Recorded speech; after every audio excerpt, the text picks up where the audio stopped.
we found really useful last time we ran the course. It's your opportunity to ask any questions that you've got. Now, this can be from the first 3 weeks of the course, what you've been going through so far.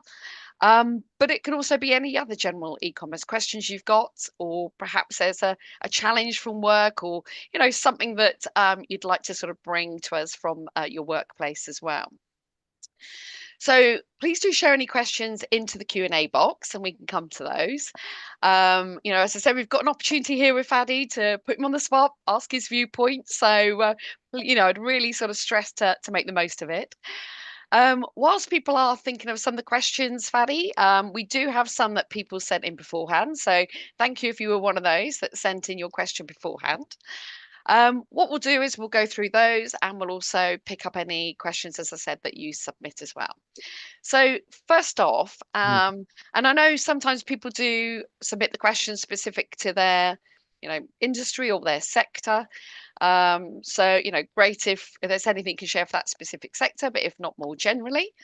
The first one actually says they're from a global consumer electronics company. And they've asked, how should a global consumer electronics company select indirect and e-commerce partners for a new product launch? But they've also highlighted that they have a debate about prioritizing larger platforms like Amazon versus the niche players, with perhaps a more tech-savvy audience. Interesting. Well, look, it's not an uncommon quandary of what to do, because of course you've always got Amazon, and Amazon's going to come up a lot today, probably, I imagine, because of its gigantic footprint. And the fact that this huge marketplace, alongside others, like a Walmart or others like it, just have the opportunity to put your brand in front of a lot more people than you could probably do it yourself. So there's that advantage. So to kind of reverse back to the question, how do you choose between Amazon versus niche players?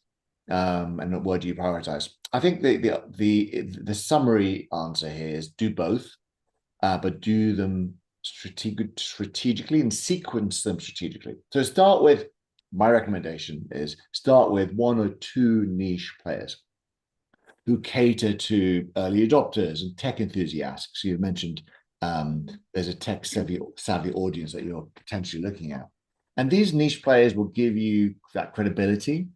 It'll give you the detailed reviews, assuming people are buying your products, and it'll give you that sort of word of mouth momentum. Think specialized electronics retailers or enthusiast communities, etc. Then you can leverage Amazon for scale once you've had the social proof and refined your messaging. So Amazon gives you reach, as I mentioned, but niche players give you that legitimacy with the audience that influences everyone else. So the debate isn't really either or, it's about timing and using each channel's strengths, I think. So, as I said, start with the niche players, get things right, tweak and refine your messaging, get some reviews, refine the product if you can, refine the imagery if you can. And then once you're ready and you feel confident that you're going to get a steady stream of positive feedback from the larger marketplaces such as Amazon, launch on there. Because once you're on Amazon, it's unforgiving. Bad reviews would destroy you. A lot of people who just want to give bad reviews. So be ready, as ready as you can be, and try and sequence your launch as strategically as you can if you're able to. Brilliant. Thank you for that. And I can see, Brooke, that you kindly submitted about 3 questions. So I'll try and combine them because I know they're sort of linked as well. So thank you for those. And it follows actually quite nicely onto your response about product imagery, Fadi.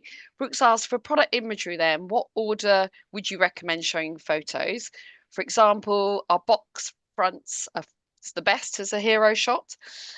Or would it be better to show on white of the actual product straight away? Yeah, good question. Unfortunately, if you're talking about a third-party website or a marketplace, you generally have to show it on a plain or white background. So Amazon, for example, doesn't allow for you just to show just the packaging necessarily with other things. You'll need to show the actual product in its purest format, if that's in a box or if it's open, on that page. If you think about a camera, for example, you're not going to be wanting to show the box of the camera. You want to show the camera itself. And it goes on. If you're selling supplements like I do, you want to show the product, not the box it comes in. So I would recommend that as a first and foremost, because you don't have a choice, quite frankly. Now, second, third, fourth images, the jury's out what to put out there. All right. So, really important. You have things like showing it in use. So, um, if it's something people use at home, showing it in that situation, someone grabbing it, holding it so they can see the size of it. You want to have a couple of pages around the benefits. Then you want to have something around, why you versus others. So why should I pick you? And of course, social proof if there is. Those are all really, really important. Great. And as part two of that, Mm, is it yeah. all is it better to put life style on or on white product photography at the forefront of your PDP as well? Lifestyle is really important if Mm. you can. It really depends on what category this is as well. I think what a lot of people do, if you're able to do this, is have two images.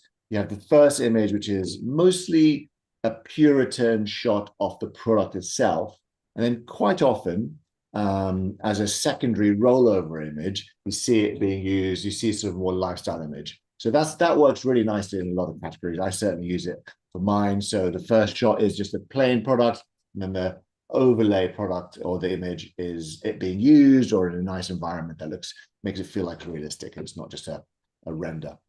Brilliant. And we might have a clue now then to the type of area the book's from. Asking, is it possible to have too many photos in your carousel? So, for example, we have toy car set imagery where we show three cars together, then multiple angles of each car, then lifestyles that can amount to 20 plus photos. Good call. It depends on how these secondary images are being displayed. So if they're just tiny little dots, it doesn't matter. Have 100. If someone wants to look at images, I always say show them more, show them more. They're not going to go, I'm not going to buy this. I've seen too many images. I've had enough. Yeah, So show them more. Just be careful about the order of showing them, making sure that at the very beginning you are showing the really important ones. So, if you think that the different angles are important, show those first. But if you think actually showing the it being used, showing a review, showing some benefits are more important at the beginning, show those first, then show the secondary angles, etc., etc. So furniture, for example, it's always really good to show the different angles and the quality of the material and the little sort of connections, or the sideboard connects to something else. So just kind of have a think about what is the most important thing for the customer at first, but don't worry about how many images you're showing unless the site just is overtaken by these thumbnails, and then it's just really, really distracting. So I think it's just sort of got to see the context and what site's on. brilliant. So I hope those have answered your questions, Brooke. But if there's any others, obviously please do share those with us as well. Thank you for that. So I think that's a lot of really good advice about the photography, and I think it is a big area that people do wonder about. Another question we got sent in was, what are the main pros and cons of pursuing both direct and indirect commerce channels? They're asking from the viewpoint of a premium beverage brand, but Lovely. obviously, I'm I'd sure we've like got some people from premium all beverages sectors. now, if that's possible. I hope it's a premium alcoholic beverage. No. So look, just for those who aren't sure, so what's the difference between direct and indirect? So direct is selling on your own website, for example, on your own Shopify or D2C store, and indirect is selling through third-party websites. So that could be again an Amazon, or it could be a specialist retailer or an affiliate. The pros of direct, again, premium, right? A direct presence is, I think, essential for a premium slash luxury brand. You've got full control over the brand experience and pricing. In theory, there's higher margins, You have direct access to customer data. You can tell the story any way you like, through videos, through photos, through 25 images, whatever you like. So that's really, really good if you're trying to sell something that's expensive and people want a lot of information. The cons of direct are that, well, you have to acquire customers, and that's expensive. So you're gonna have to go through Meta, through Google, through whatever other areas that you're trying to pay for traffic. So that's pricey. Logistics and fulfillment, you've got to deal with yourself. It's complex. Limited reach compared to other partners that have already got traffic coming in. And in my experience, and I've got 4 businesses now on ecom, D2C or direct isn't that profitable as it was. It's just expensive. And I think that's really down to advertising costs ultimately. Logistics is tough. You know, think about customer service as well, returns. So I think a blended way of doing it would work best. But if we look at the indirect side of things, so the pros of indirect, um, instant distribution and credibility, assuming you can get on these platforms, lower customer acquisition costs, and you can leverage their traffic. And the cons are, well, margins are going to be tight. You got less control, and you are competing with other brands in the same aisle, right? So very often my brand is on Amazon. People look at it and they are also presented with a complete competitor, nothing to do with me, and I can't do anything about it. So that's tough. And it's limited data on end customers. You really don't get to know who your customers are at all.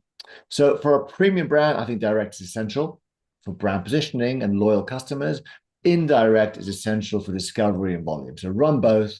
Use direct to set the pricing, the standards, the experience, and that protects your positioning in retail. What people often do is they would maybe discover something on a third-party website, marketplace, and they would actually try and find the same product on the brand website because they know they'll find more information. So it's there for you to do what you can on your own D2C site.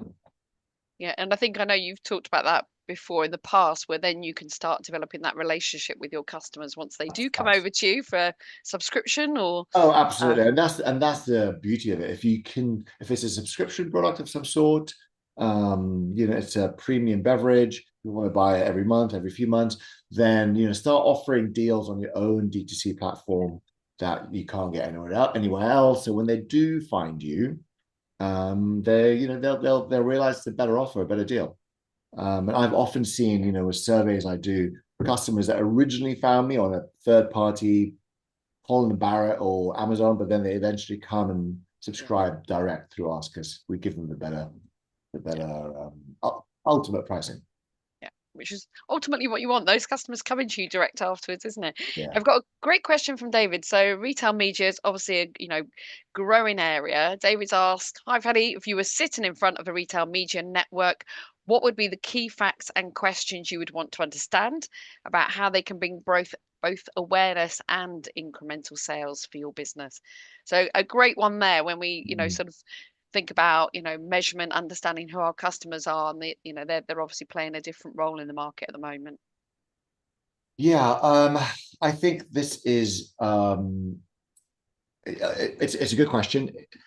We have to think about what we want to try and achieve with a partner like that. I'm always of the mindset of being really explicit about wanting new customers. I don't want to spend the money, the time, the effort to convert customers who are already coming to me anyway. So it's really important to have that clarity and ensure that if you're paying or spending money specifically on driving traffic to anywhere, then make sure that you're only paying for the conversions or the commissions, or even just only attracting customers who've not interacted with you before or bought something with you before. So I think that's really important. And then you got to just look at the classic measurements. What's the CAC going to be like? What's the LTV, the lifetime value? Am I making money on the first order? And how is how's that going to work? And what are the different funnels that are driving traffic and helping my business ultimately grow? Got to remember with these things, it's always it's a partnership, and everyone's got to win somehow. So just making sure that the context is right and you're getting what you want out of it as much as possible. Brilliant. So hopefully that's answered your question, David. But any more that please do share on that topic or any other questions. Another one that I know comes up a lot. What advice would you give to someone to help win in site search and have your products rank higher than your competitors against relevant search queries as well? And as you said, there's a lot of competition now for these products. Yeah, so I think we're talking about a marketplace environment here. It's not your own Yeah, site, probably, yeah. where other products are being sold. So three things move the needle, right? Relevance, to match your titles and descriptions to how shoppers actually search. So I'm thinking wireless noise cancelling headphones black, which is what I would maybe type if I was looking for those, not premium audio solution or premium headphones. So I would be searching for something more normal and natural. So have a think about what like that natural language is. It's really, really important. That helps a lot. Um, Look at the conversion rate. So conversion rate really helps you rank more. So the more you convert, the more you rank in theory. So site search algorithms reward products that convert. So better images, clear specs, strong reviews, higher ranking. It's kind of a classic no-brainer there, but that's really important. And velocity. So recent sales momentum matters. And I'm thinking specifically on the big, big marketplaces like an Amazon, where you've got to continue showing the movement of the volume going through. So ensuring you've got ongoing strategic promotions, advertising to keep that flywheel going. And that'll allow you to drive better rankings, drive more sales, improve rankings, and so on and so forth. You're going to have to at some point eat some of your profits just to get that momentum going. But eventually it's worth it because eventually you've got just so much momentum from natural sale, repeat orders that you can start taking some of the money off the table. It's a long slog, and but it's worth remembering. Don't neglect the basics. Really good product data, proper categorization wherever you are, and reviews are just 101, right? So you gotta get those right. Brilliant. And we've got a question from Izzy, which sort of follows on from the SEO one that we're just asking there, or on-site search. We've learned a lot on the course so far from considering UX, implementing SEO, using keywords in product titles, etc., to help compete in a saturated market. With e-commerce becoming increasingly crowded, what one tactic would you highlight as the one most impactful thing for an organization to prioritize that maybe doesn't have the knowledge, resource to do everything we've learned so far? Could you Um, indicate if it would be the same regardless of choosing direct or indirect setup? Oh, one thing to prioritize. Quite a big question Uh, there, which you can see but in the so we're not referring specifically to SEO. We're talking about any marketing initiative. Is that right? yep, just as with e-commerce becoming increasingly crowded, what one tactic would you highlight as as the one most impactful thing for an organization to prioritize? Okay. I'll tell you from my experience. Let's also make some assumptions. Your product is decent, it's priced correctly, and people want it and they like it and they're coming back for more. Um, I would say if you have got that sort of product market fit, ultimately, I think you need to take advantage of marketplaces. Um, my one regret I have is I didn't get on Amazon sooner, and not for want of trying. But being in a place where there are millions of eyeballs buying you is gold. And sure, you don't make as much money, but you build brand awareness, right? So this might not be directly about making the most money for yourself, but it's about people being exposed to your brand and being on an Amazon, for example, and starting to build value there is, I think, the one thing I would say is really important. And as D2C starts getting more expensive, meta ads are more competitive. you want to be where everyone is, where everyone's fishing, where everyone's shopping. And if you're that kind of business, that kind of brand, I would say that makes a lot of sense. Um, Now, if we are talking about your own website potentially and what you can do, I would say collect data and communicate with your customers through CRM and email. Because if you can do that, then again, you've got direct channel to customers, and you can start marketing to them. And that's the most profitable lever you can pull is market to your exact customers through email, SMS, WhatsApp. So collect data as soon as much as possible. Do the competitions, give them a reason to give them your web email address, do magazine competitions, whatever the case may be. I did something with the magazine called Balance recently. So Balance is a magazine that comes out once a year, and it sits on dentists, reception rooms and hotel lobbies. And they offered also this opportunity to provide a competition to their customers, which is women 40 plus, which is like my demographic. And I jumped at it. So I paid for the ad, but what I really wanted was a competition because I eventually got about 5,000 email addresses that I could market to. And of those, maybe half weren't interested, but the other half were. And even if I got 1,000 of email addresses that are usable and I could nurture, that's potentially 1,000 customers there. So think about that, I think, as a strategy as well. Great. And I think it's a really good idea because obviously part of the question for Missy was about, you may not have the knowledge and resource to do everything. So I think, yeah, it's a real combination there of different tactics. And I think that focus on first party data, as we've seen, third party cookies decline is just even more important, isn't it? On really trying to understand who your customers are. Now, another one that we were sent in, and it's a question that I quite often deliver digital trend sessions. It's a topic that we touch on in that. So it comes up a lot there. So it's about search, but it's specifically about how we're seeing search behavior shift towards obviously AI chatbots, large language models, ChatGPT, Claude, Perplexity. I mean, we only have to go to Google or Microsoft, and you can see the AI overviews from Copilot as well that we're all getting. Yeah. So the question that someone's asked is how should e-commerce brands then adapt their content, but also SEO strategies to ensure they are being recommended when customers ask for product suggestions or brand comparisons. And also, what are the practical steps then as a brand? How can we, increase our visibility in these AI generated responses that we're all seeing as well? Yeah. So, Yep. Yep.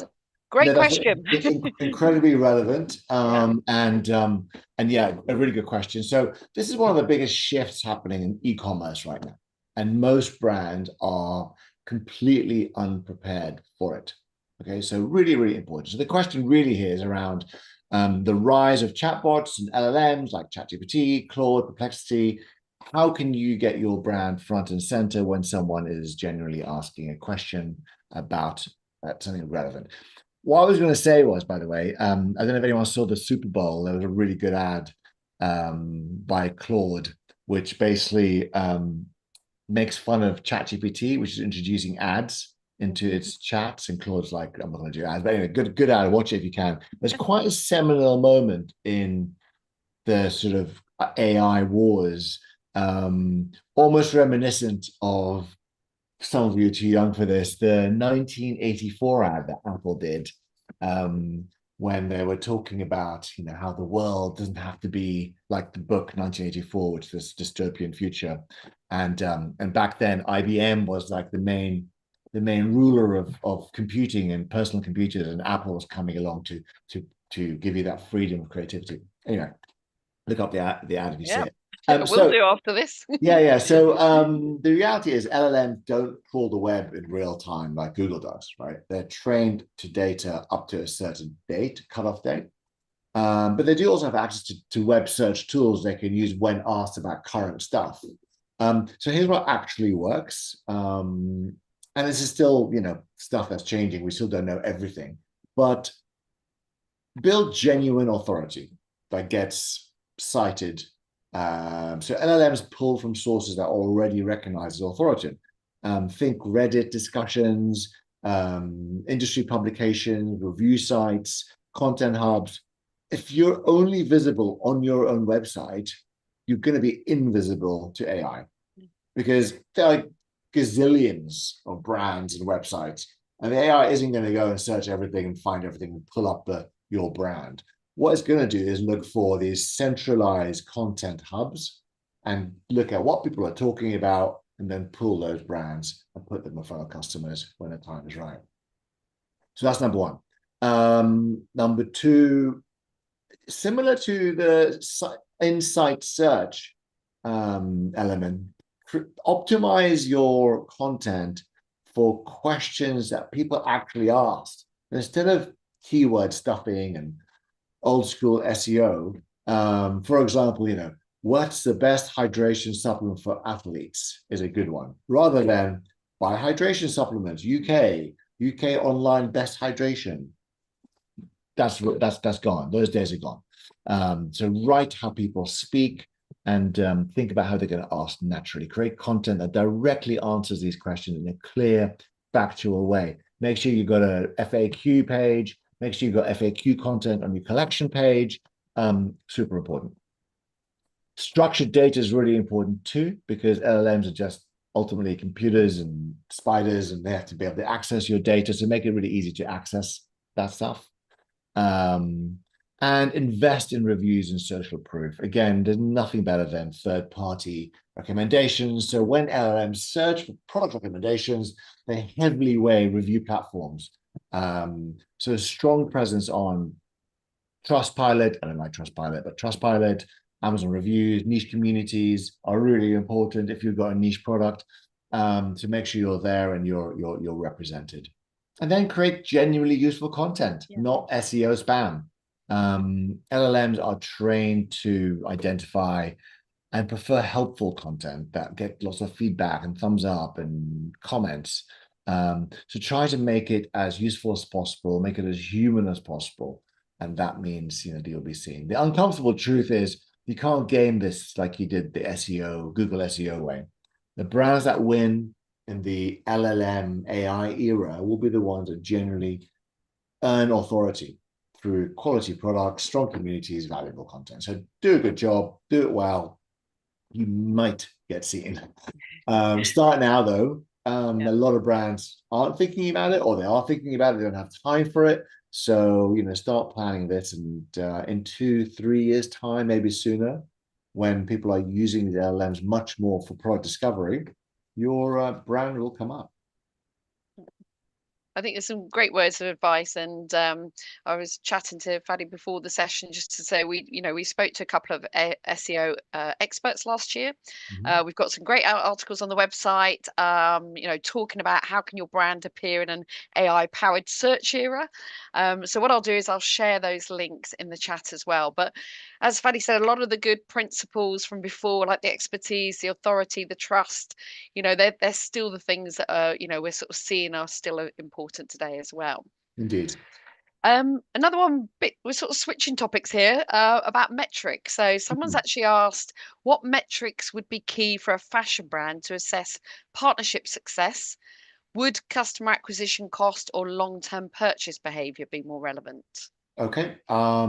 Simple. Start with CAC and then optimize for LTV. So CAC is customer acquisition cost, LTV is lifetime value. CAC is really around that sort of cost to get a new customer. LTV is the amount of a person spends over their lifetime with you. So early on, customer acquisition costs tell you if the partnership can scale. But the real value is in the repeat purchase rate and lifetime value. So track short-term CAC, conversion rate, return rate, long-term repeat purchases, average order value over time, customer retention at 6 months, 12 months. And for fashion specifically, watch cross-category purchase behavior, because they are ultimately the most valuable shoppers. Brilliant. And someone else has asked, in case one, so this is about specifically testing. Oh, yeah. In case you're not able to run as a company A/B testing with the customer and you're perhaps deciding to hack it, they've put. Can you give some examples of KPIs to measure performance? You can. I mean, the thing is, everything is all data. You should have tracking set up on your website no matter what. You're going to get reports anyway, analytics and insights. But some of the things I would look at is engagement rate. So time people spend on a page, how long they scroll for, image views. Look at the add to cart rate. And this shows purchase intent even without the conversion. So, you want to see people throughout their funnel of your website, whether it's landing on the homepage or collection page, then how many are actually adding a product to their cart? And then, of course, how many go from cart to checkout? And that's really important. Other things to look at are micro conversions. So I'm thinking email signups, wish list ads, how many reviews people read, etc. And then, I look at things like, am I getting a lot of tickets, customer care tickets? Are people confused? Because that's a really good indicator of issues. And I always put the survey at the end of the checkout. If there was one thing that nearly stopped you from purchasing, what was it? And that really helps again to very quickly find out if there is an issue with the website, because the person who answers that question at the end of the checkout is a recent customer. They've gone through all the hoops to get through to buy something, and they're willing to give you that information because they want to. So, always try and do that if you can, a post-purchase survey. None of this is as clean as A/B testing, but Yeah, directionally useful when you put everything together properly. brilliant. Some great ideas there. And David's kindly sent in another one. If you're already the largest brand within your category, and the majority of consumers are aware of your products, what e-commerce strategies would you consider to get more people buying into your products?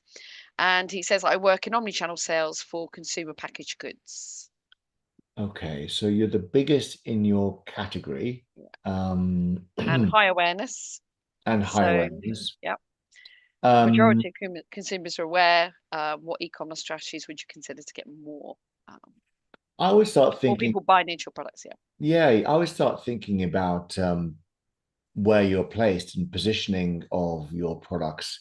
I mean, there's not an easy answer. I'd have to kind of look at it and think about the this category specifically. But just on the top of my head, I would go, try to think about places where it's not obvious to find you. So, for example, um, if Debenhams is a big retailer in the UK, mostly fashion, but they also own things like Boohoo, which is young fashion, but then Boohoo Man, which is men's fashion.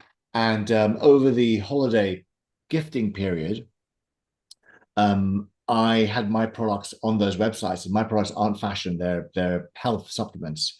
Mhm. But they were positioned as a quick basket ad, a really easy gift, and part of buying athleisure wear. So if you're looking at sports, and so that helped kind of bring a new audience to my products, where people were looking at them alongside buying running shorts or trainers, because you're in that sort of same general category, but you're not apparel. So maybe I'd say think about that. It's probably the main thing that comes to my mind at this stage.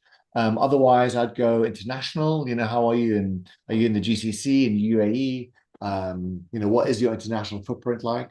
I think that's really another area to look at.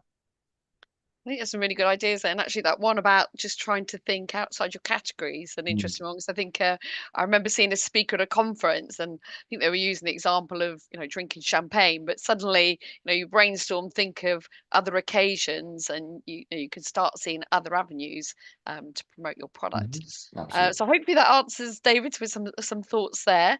Got a really interesting one here about shopper missions. So how do shopper missions influence e-commerce strategies? And can you give more examples of common shopper missions? So shopper missions are are super interesting. So what are shop emissions, and what does that mean exactly? So from a grocery store perspective, it's really thinking about, what are the things that people shop groceries for. So is it a stock up mission? Is it a top up mission? Is it meal specific? Um, Celebrating, entertaining? Um, we could kind of break these down into sort of common things ultimately. So you got browsing and inspiration. That's a mission, right? So they're looking at things like, oh, what's new? So that requires discovery features and curation. You've got replenishment. So buy my usual X. So this needs a quick, easy reorder or subscription. You've got a specific need mission. So find X for Y purpose. So this needs strong search filters. You've got research missions. So which one should I buy? This requires things like comparison tools and reviews. And then you've got the urgency. I need this now. This needs speed and delivery messaging. And so, those are the sort of the whys behind people buying stuff. And if you can get that right, you should map that content and features to those missions. Now, browsers need lifestyle content, researchers need specs and reviews, urgent shoppers need delivery promises above the fold. One product page can't serve all missions equally, unfortunately. So that's why personalization, sorry, and good site search really matters, because then it allows you to sort of chunk different things based on what people are looking for and how they're searching for them. And would you say, because I mean, quite often I've come across sites where, you're buying a present for a particular occasion or type of person, which is a good way of then, I suppose, grouping, or if it's a Yeah, young person's absolutely. birthday party, perhaps, or Absolutely. So um, that's the sort of celebration, entertaining side of yeah, things. Party supplies or gifts for dad. yeah. Um, and it's the same content. It's just reorganized and repackaged in a different set of collections, which makes sense to customers. And it might mean a lot of repetitive stuff on your website, but at the end of the day, the important thing is to get someone to find what they're looking for. And if this makes it easy for them, great. Now, what we're doing here ultimately is doing a predefined search, really, by creating these little subsections for customers. So important to do. Definitely important if you have a lot of products and a large SKU base. Not so important if you've got a small set of products, 10, 12, 15. And I think in terms of this sort of area, it's interesting in terms of AI as well, because I know Walmart do have a AI bot Yeah, that is able to then, you can say I'm trying to organize a children's part, and it brings all the food and the gifts and everything. You've suddenly got, and I think the technology side is quite interesting, where yes, these whether it's chatbots can certainly sort of help in, bring in some of those recommendations to people as well. the thing is, it can only find Yes, if we can the you content. if you've got the Yeah. right messaging on your own PDP, so it knows that you are for these things. So it is really important to know where you are from a shop emission perspective. But search has become really, really powerful. I use Alibaba a lot actually for packaging requirements and bits and pieces I need for my products. And you can be very specific on the search bar, and it's really good at finding exactly what you're looking for. Um, So so yeah. and it does still come back to having that good, as you say, that site structure and good content and layout in the first place. And just talking about the type of content as well. Someone's asked, what are the best practices for deploying A+ content if and they happen to be a luxury skincare brand to maintain its premium brand image on a mass retail partner's website? Okay.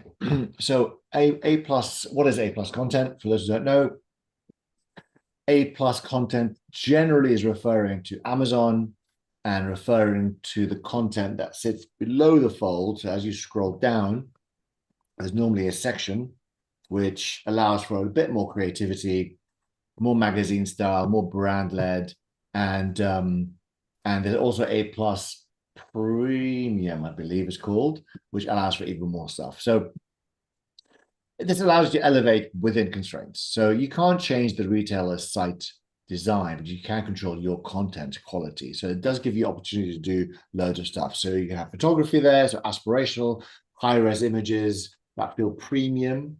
You've got the ability to do some storytelling through heritage or science, so give context that justifies the price. Minimalism, resist the urge to cram everything in. I've been guilty of that personally. White space does feel more premium. And then education. So focus on why, not just what. So teach shoppers about the ingredients or rituals and why it's important. The goal is to create sort of a luxury island within a mass market environment. Think of it like a boutique counter inside a Harrods or a Nordstrom or a luxury department store. It's doable, and work within your constraints.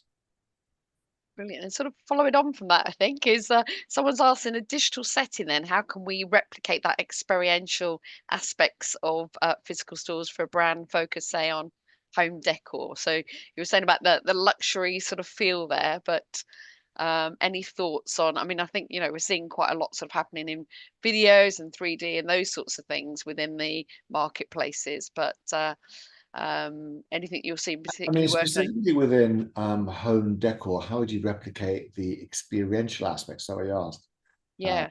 Physical stores. So I would say, obviously, don't try that exactly. I would say use digital's unique strengths. So room visualizers, you've seen them, Yeah. AR, photos, upload, see in space, styling inspiration, shoppable galleries, configurators.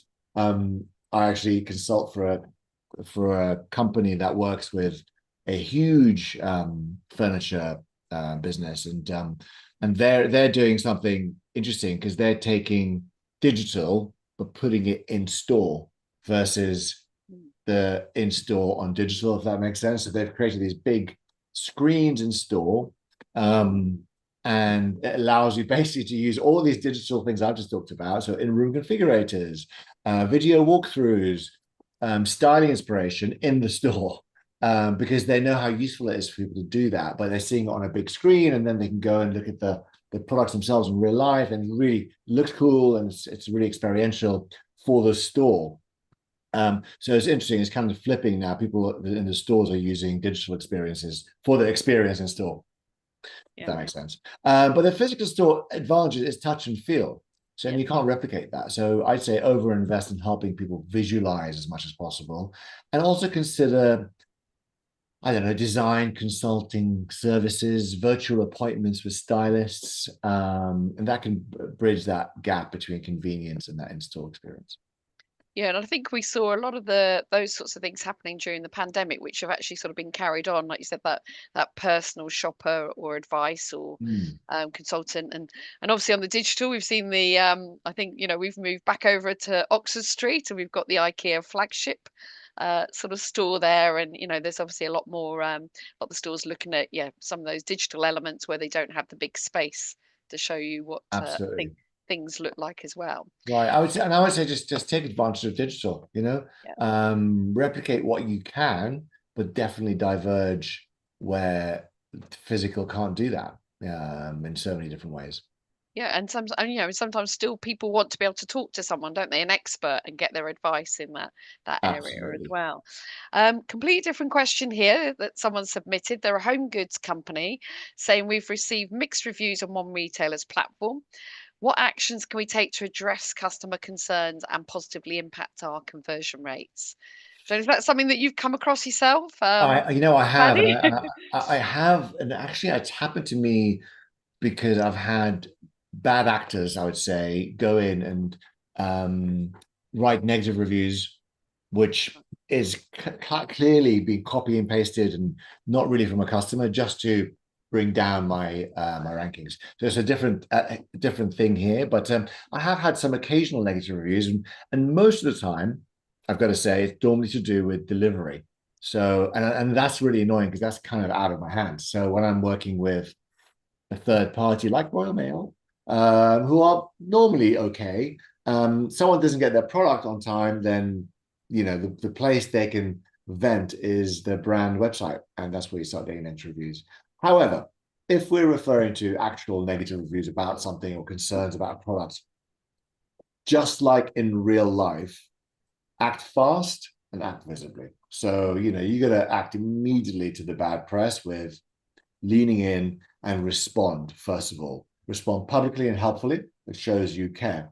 Um, if you're seeing patterns of reviews, then there's obviously an issue, so fix it, right? And update the product page and update the details to give that information. Then send a message to the customers who gave you a negative review. If you've helped them feel better and you fixed the issue, ask them for a positive review if possible. Ultimately, you got to just lean into these things. The goal isn't to, I say, hide bad reviews, it's to show you're responsive and that the ratio improves, and that ratio improves over time. Okay, so conversion rates will recover when eventually shoppers see you're actively managing the quality. If you leave it alone and ignore it, it's going to keep raising its head and it'll continue to be an issue. And sometimes negative reviews are just because there's missing information. And again, one of the things I didn't know or I had was for these products, you need 2 tablets instead of one. And many people were just putting 1 tablet and they were going, oh, I can't taste it. It doesn't taste of anything. It's really, really mild flavoring. And then we realized it wasn't clear enough when they got the product and they bought it, they each put 2 tablets instead of one. So we fixed it by putting a card within each order. It's very clear in the first email you get of how to use our products, and it's very clear on the website. So that sort of things helps you recover quite quickly. Just get the information right. Yeah, and I think that point about actually you can get some good feedback, like you said, from customers about the product or improvement opportunities, but also the responding. If I'm sure we all think sort of personally about our own experiences. When you see a brand respond back, it does make you feel actually, well, this is genuine. I do feel sort of better about the brand. Mm. So lots of good advice there.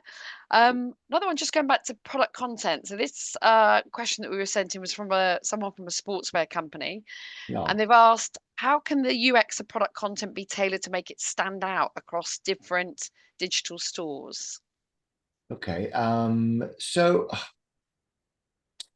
ultimately, you have a bucket of content that you can use. And it's important ultimately to just adapt to each platform's strengths while trying your best to maintain some sort of brand consistency. So, Amazon, for example, bullet points matter the most, lead with features and benefits, use the A+ content we talked about for storytelling, do all that stuff. For a direct to consumer site, your site, or someone else's D2C that you're on, lifestyle imagery, video, detailed storytelling, assume they need to be convinced and don't worry about long pages. Specialty retail, technical specs work well, front and center. This audience knows what they want, so they want the detail around the material or how it is breathable or whatever the case may be. The content itself ultimately is modular, right? It's the same photography, same copy, but it's reorganized based on how shoppers use each platform. And also tailor mobile versus desktop. Don't forget that most traffic is mobile, so critical info needs to be above the fold on small screens. So make sure that's in mind. So it's the same content, just reorganize it depending on where you are and what that platform you're on is best at. Brilliant. And I suppose just the role of, we obviously seeing influencers, content creators, big sort of role at the moment, and in e-commerce. I mean, anything that you're seeing work particularly well when you're involving, those sort of key Yeah, opinion leaders? absolutely. It's about real people using their product with real Mm, feedback. And if they can film it and talk about it, then brilliant. The more of that, the better. That works better than anything. So video content of a person who is taking your product, using your product, and giving feedback there and then. That is the gold. Still important. The issue we have now is being faked quite a lot yeah, because you've got a yeah. lot of the AI stuff that you can just create whatever you want using fake, people and so you got to watch out for that. But I think it's not quite at a place where it's so convincing that you can never tell. So yeah, that I think UGC is super important. Brilliant. And just a slightly different one, which is an interesting question. In writing effective product titles, then how much localization is necessary for a global brand with different audiences across regions? Don't know Okay, if so that's something you've localization. come across yourself or Yeah, very much so, actually. I've yeah. worked with a gigantic international company selling around the world, and I've actually worked with a few of them in my time. And localization is a huge part of what they do, and getting it right makes a really big difference. Um, Localization can be different things and is all these things ultimately. So you've got the language terminology. So if we're just looking at the English language or the English alphabet, you've got things like trousers versus pants, or Mm, trainers versus sneakers. That's kind of obvious one, UK, USA. Other things you think about are measurement units, centimeters versus inches, kilos versus pounds, kilometers versus miles. That stuff is so super important. Then you got cultural relevance. You know, some things, some features matter more in different regions than others. And then search behavior. Germans search differently than Americans. The letters, the words are much longer in Germany. You know, and so keep brand terms and core product names consistent globally for brand recognition. But the formula ultimately needs to be a sort of something like this. So you've got the localized descriptor, and then you got the brand name, and then you got the model, and then you got the key local search term. All of that needs to be considered. And then once you've tested and seen what's worked, then you can systemize it and launch it and relaunch it. But yeah, localization is absolutely essential, not for everything, but for a lot of stuff. And it's a lot, and it's not just in the titles. You know, you got to think about the descriptions as well, those bullet points and those, key important bits of information about the file. brilliant. And I think that's all the questions we've had so far, well, that we've had in today, which is great and sent in. And thank you to everyone who shared their questions during the session as well. It's a super one to end on. I think that's a lot of really good advice for anyone that's working across different markets. Huge thank you to yourself, Annie, for sharing all Of your course, wisdom in no answering the problem at all. questions. Thank you for the questions. And as always, experiences that you've got as well. But as I said, for everyone joining today and for the participation, just as a reminder, next week is your reading week, so it's a perfect time to catch up if you have to on any of the courses so far. If you're caught up, you can have a week off. We'll be back again in week 6 for another live session with Fanny. This is your great one on working with Amazon. I would certainly Favorite one. recommend, yes, anyone that is working with Amazon to join us, even if you're not, to learn a bit more. But until then, thank you very much, everyone. Do keep enjoying the courses, and we'll see you in a couple of weeks. So thank Thanks, you very everyone. much. Thank Bye. you.